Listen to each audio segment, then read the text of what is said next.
on the ground. I'm not coming down. I want to go higher, higher, higher than that. Welcome back to the Business is Human podcast. I'm your host, Rebecca Fleetwood Hession, and we're here to bring you episodes that blend meaningful work with profitable success. Here to steward what I call the age of humanity. I believe if we transform the way we work, we can transform the way that we live. As always, my friendly request, if you like what you hear, hit subscribe so you don't miss any episode, and leave a review to tell the other humans that they might like it too. Always looking to help you and connect with others. All right, let's get into it, shall we? Welcome to the Business is Human podcast. You know what? I'm Rebecca Fleetwood Hession, number one. But you know what else? We have a lot of new listeners. Welcome. We're glad you're here.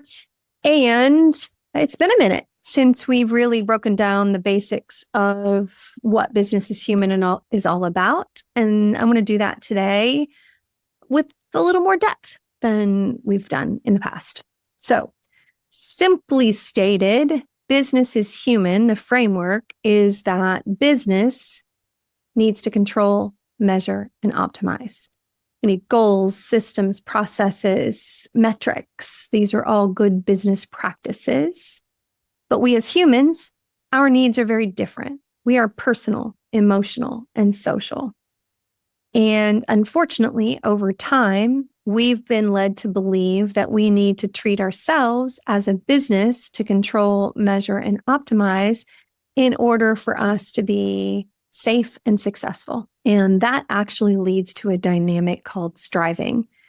And the word strive actually means battle and conflict.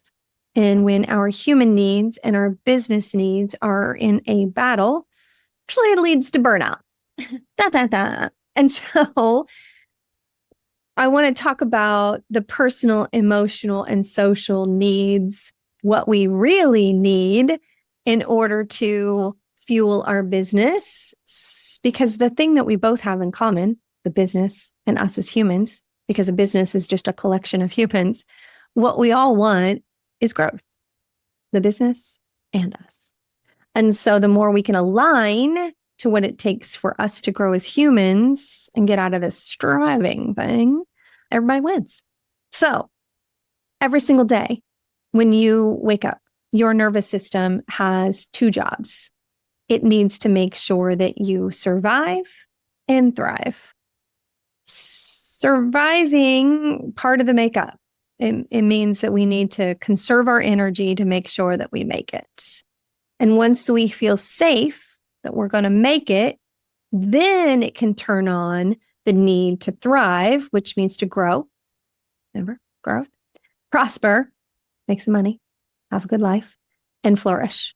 Flourish means to create the conditions that we can thrive in.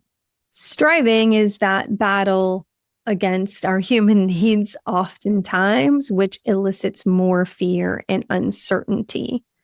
So when we as humans, and especially as leaders, ignore the human need to survive and thrive, we stay firmly locked in survival or striving at best. And call it success. That's where things get really messed up. Is we believe that proving ourselves, working harder, and that if we take care of the business first, it will take care of us, which are the three root cause definitions of burnout that we have been led to believe success is. And so I want to tell you what success really is, because we are not machines here to produce. We are designed to live based on connection versus control.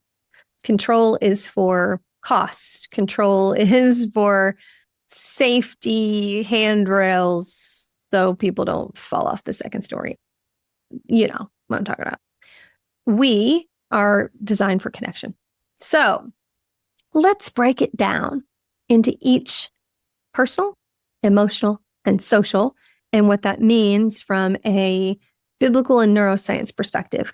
So the word personal actually is Latin, and it comes from the word persona, which back in the day, in Latin, it meant a mask. Mm-hmm.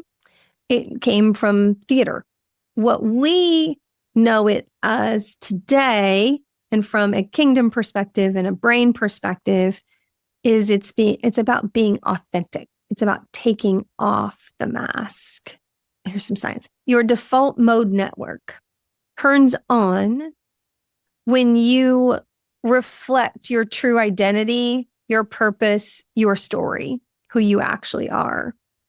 When your work doesn't align with who you really are, with your values, what you care about, what matters to you, your nervous system does a red alert, red alert, red alert.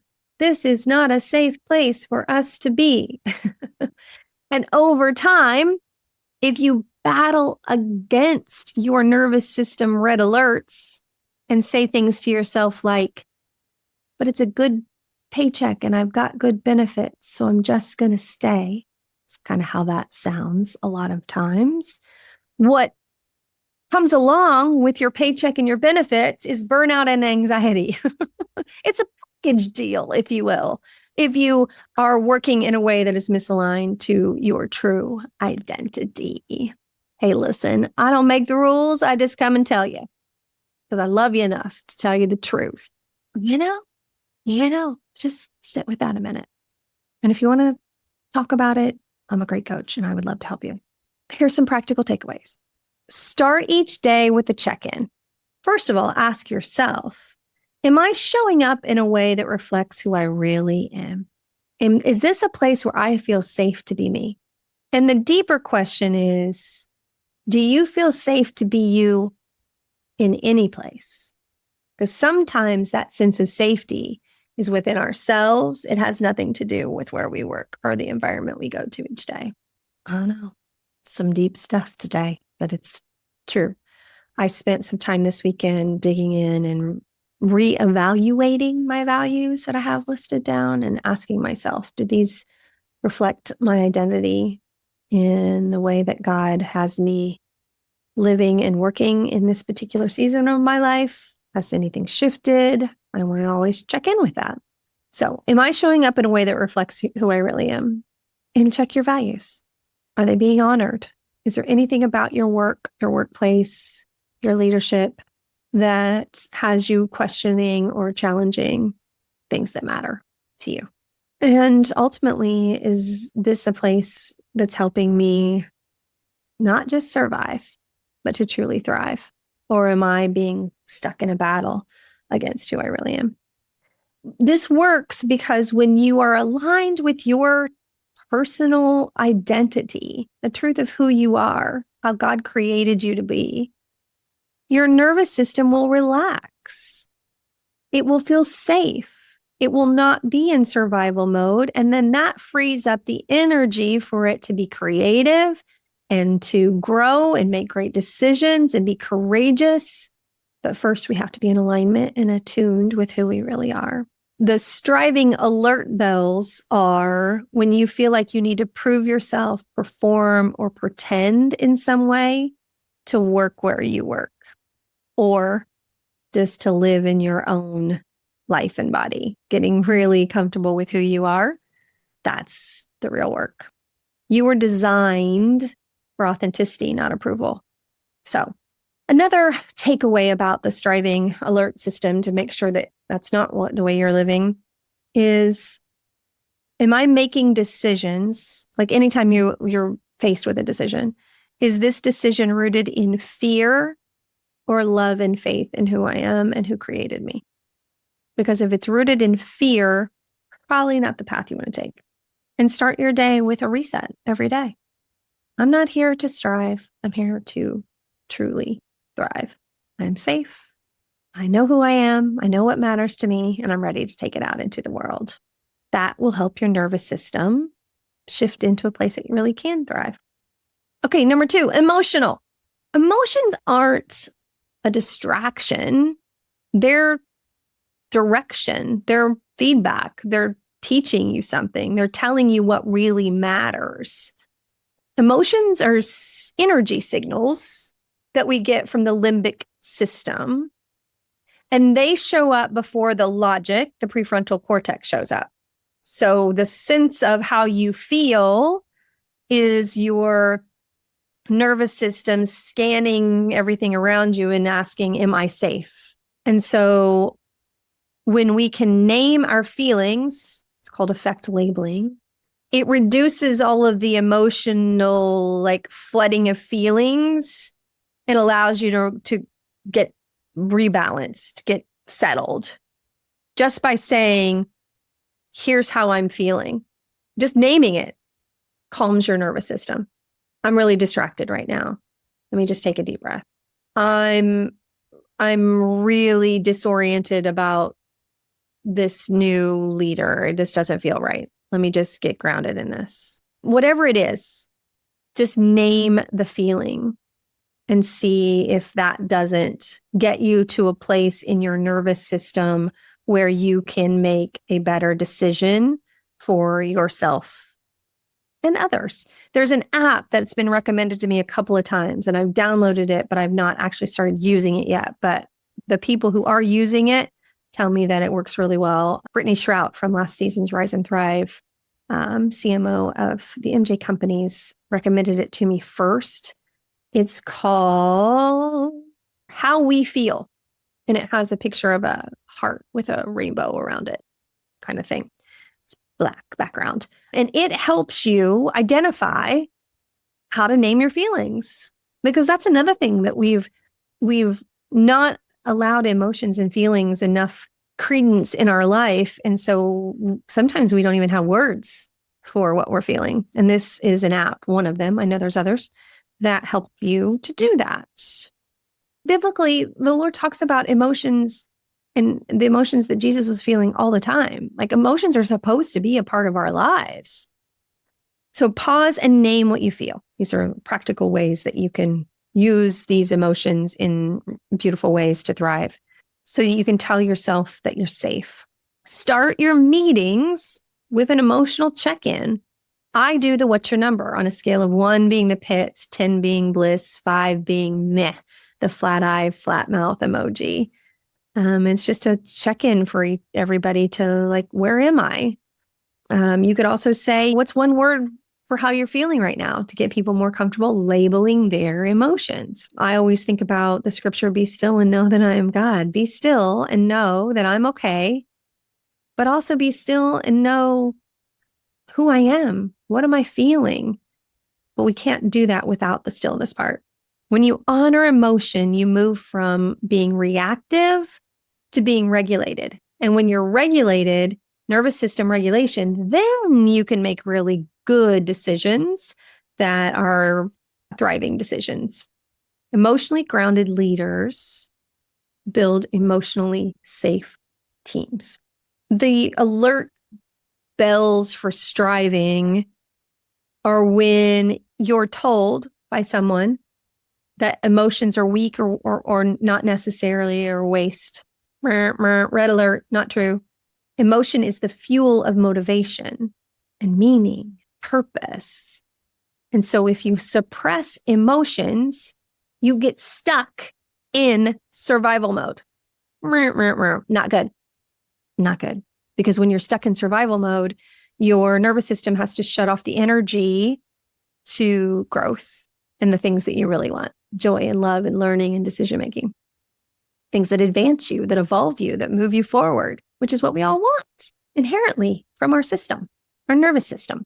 So pause and name your emotion and be able to build the emotional fluency of that recognition of the emotion so that you're modeling that for your team. Number 3, business is social. We were never meant to live alone. Striving, feeling like we're always in a battle, means we're in competition.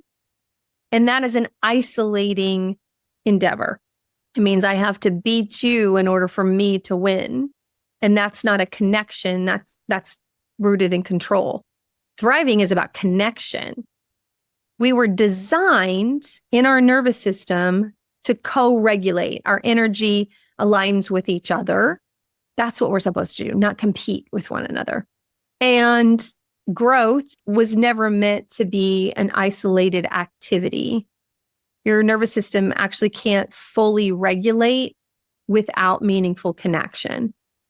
Because it thinks it's surviving, because we're supposed to live in community. And when we don't have community around us, our nervous system goes, red alert, we're alone, we might be dying, what's happening? This co-regulation says that when we feel safe, the energy that we put out is safe energy. When we feel threatened, the energy we put out is threat energy, fear energy. And so if you as a leader are in a constant state of fear of not hitting the numbers, not being enough, not winning, not whatever, that's the energy that you put out to the team. And whether your words say it or not, your energy does. And so we need to take responsibility for our nervous system regulation so that we can co-regulate, so that we can put out the energy that we desire to create for our team. It's polyvagal theory if you want to look up some of that stuff. People feel your leadership. They don't just read it in an email or hear it from your meetings. Your energy radiates 3 feet out from you in person. People read into your words based on your energy. It's a thing. It's all over the Bible about connection. Encourage one another, 2 are better than 1, all the things. We are meant to live in community. So invest in real connection. How are you? Like, really, how are you? And the more that you can be okay, the better your connections are going to be because you feel safe to connect. Affirm people. Celebrate them out loud. When we do that, it creates a connection energy, a safe energy, and it helps you regulate and it helps regulate others. Affirm who people are, not what they've accomplished. Because when you affirm who they are, you make them feel safe that who they are is good enough. They're not only good when they're performing. You can even begin meetings with some stillness. Let's practice square breathing. 4 deep breaths in, hold it for 4 counts, release it for 4 counts. Do that a couple rounds. Everybody's nervous system gets synced up and regulated. Woo! You'll have a better meeting. Now, at first, people are like, what are we doing? That's weird. That's fine. That's just uncertainty. Keep doing it. The remedy for uncertainty is certainty. So if it's uncertain at first and you keep doing it every meeting, now it becomes certain and people know to expect it. It's that simple. Your nervous system thrives when it feels safe in relationships. So when your team feels safe around you, they're going to be more courageous. They're going to bring you better ideas. Everybody's going to grow and win. When they feel seen and supported, they shift from feeling like they need to protect themselves to really bringing their full growth, brilliance, ideas to the table. Dun, dun, dun. So every day your nervous system is scanning. Am I safe enough here to thrive? Or do I need to shrink back and survive? Or do I need to go to battle to compete? And when I go to battle to compete, I'm going to wear out fast. The way that we work and lead and relate determines which path we take. God designed us to flourish, to grow, prosper, and flourish, not just survive. And the brain and the body are always choosing, do I need to shrink back or can I expand? Do I need to fall back away from this situation or can I step fully into it? Fear or faith? It's always asking, always searching. So what if? Love what if questions, some of my favorites. What if the next breakthrough in your business didn't come from pushing harder? It came from creating a safe, aligned, connected space for you and your team. And if you want help doing that, I'm really good at it, at helping you create it. Because striving is trying to tell you that you're all on your own. You have to prove your worth. And that's not the way that God designed us. He designed us to belong, affirm one another, and support one another. Connection isn't like the bonus activity. Connection is biological, it's biblical, it is the foundational activities. So practically ask yourself, how can I offer safety in this conversation? With my tone, with my posture, my presence, what can I do to ensure that I am vibrating safety? Celebrate people out loud, who they are, create some sort of rhythm that starts the meetings with stillness, breath work, emotional check-ins, create something that makes them feel safe so that they can bring more innovation and trust and the good stuff. So if every day your nervous system is asking you, can we survive or thrive? Then the way you show up needs to answer that question, because the way you show up is the energy that you're going to put off for others to be able to answer that question. And that question is happening below the level of consciousness. It's this scanning of energy before we even have a chance to think about it. So, connection or competition? What are we creating? Peace or pressure? The choice is up to you. Is there some unwinding that you may have to do culturally? Sure. Is it worth it? 1000% worth it. Because you weren't designed to strive for your worth. You were already born with worth. You were designed to show up with it, to be valuable, relevant, and make an impact. What if the most powerful thing you could do for your business isn't to push harder? It's actually to stop striving and battling and creating more conflict within yourself and others and be more regulated, relational, real. How about that? Well, I hope this has been a helpful kind of let's get grounded in what Business is Human is all about. And I'm glad you're here for those of you who are new. And for those of you who've been around since the beginning of all the evolutions of this podcast, I so appreciate you.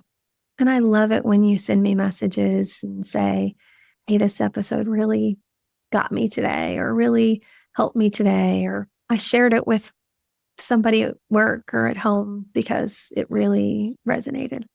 That makes me feel safe and loved and like I'm thriving. So don't hesitate to let me know and affirm that for me, because we all win when we do that. All right, y'all. Love you, mean it. Make it a great day.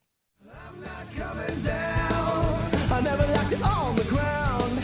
I'm not coming down. Thanks for being here. You can follow us on Instagram, Business is Human, or TikTok, Rebecca Fleetwood Hession. It's a great way to share some of the clips with your colleagues and friends. All right. Make it a great day. Love you, mean it.